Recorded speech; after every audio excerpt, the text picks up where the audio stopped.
Waktu menunjukkan jam 5 sore, sementara pasok ikan yang dibawa Herman masih setengah dari jumlah yang ia bawa. Mungkin karena Herman baru mulai berdagang, jadi belum punya pelanggan seperti teman-temannya. Ia memutuskan untuk pulang di waktu maghrib, berharap masih ada pelanggan yang membeli dagangannya. Ia langkahkan kaki menyusuri jalanan kampung sambil membunyikan pengeras suara untuk mempromosikan dagangannya. Namun sepanjang perjalanan terlihat sepi, sangat jarang orang yang berlalu lalang. Hanya beberapa orang saja yang berjalan menuju musola untuk sholat maghrib. Karena tak ada satupun pembeli, Herman pun memutuskan untuk pulang. Tak mengapa hari ini dapat sedikit, siapa tahu besok dapat banyak. Di tengah jalan, Herman bertemu seorang bapak-bapak. Penampilannya menunjukkan jika ia seorang petani yang baru saja kembali dari ladang. Hanya saja mukanya terlihat pucat dan pandangannya kosong. "Mau kemana, nak?" tanya bapak-bapak tersebut kepada Herman. "Mau pulang ke kontrakan, Pak," sahut Herman. "Lewat jalan itu saja, nak, lebih cepat sampai," ucap si bapak sambil menunjukkan sebuah jalan setapak. Akhirnya Herman pun mengikuti arahan bapak-bapak tadi. Ia masuki jalan setapak yang sunyi. Herman ingin segera sampai ke kontrakan untuk beristirahat. Tubuhnya kelelahan setelah seharian berkeliling.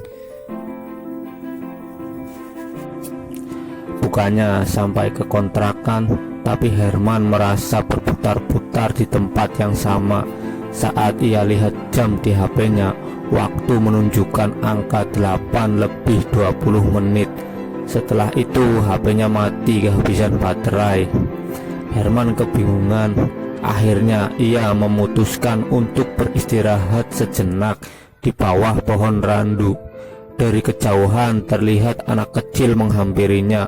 Kemudian anak tersebut membeli bakso ikan. Herman agak lega karena ternyata di tempat tersebut ada orang lain selain dirinya. Setelah itu anak tersebut mengajak Herman ke kampungnya. "Ayo bang, ke kampung saya. Di sana ada pasar malam. Pasti dagangan abang laris manis di sana." Herman pun mengikuti ajakannya. Benar saja, di sana ada pasar malam, ada komedi putar, biang lala, dan sarana hiburan lainnya. Dagangan Herman habis dalam sekejap. Orang-orang nampak menyukai bakso ikan yang ia jajakan. Perlahan tempat tersebut mulai sepi. Satu persatu para pengunjung pulang ke rumahnya.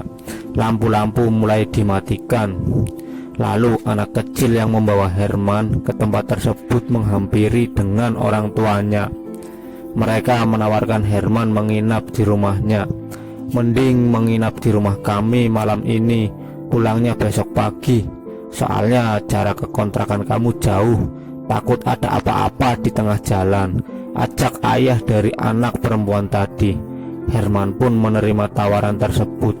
Herman memarkirkan gerobaknya di teras rumah keluarga yang sudah berbaik hati kepadanya.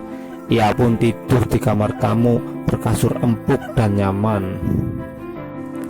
Esok harinya Herman dibangunkan Pak Nono dan salah seorang anak buahnya yang lain. Herman kaget karena ternyata ia tertidur di samping sebuah kuburan. Semalaman Pak Nono mencari Herman. Pagi tadi ada warga yang mengaku melihat gerobak bakso ikannya di sekitar tempat tersebut. Lalu Pak Nono bergegas menuju ke sana dan menemukan Herman yang sedang tertidur. Tempat tersebut terkenal angker. Banyak orang yang mengalami kejadian serupa dengan yang dialami Herman. Warga menjulukinya sebagai kampung setan. Lalu Pak Nono menasihati Herman untuk tidak pulang malam dan selalu berdoa ketika berjualan agar dilindungi Tuhan dari segala gangguan buruk.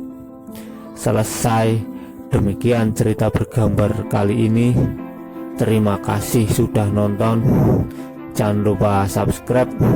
Tunggu cerita bergambar dari saya selanjutnya.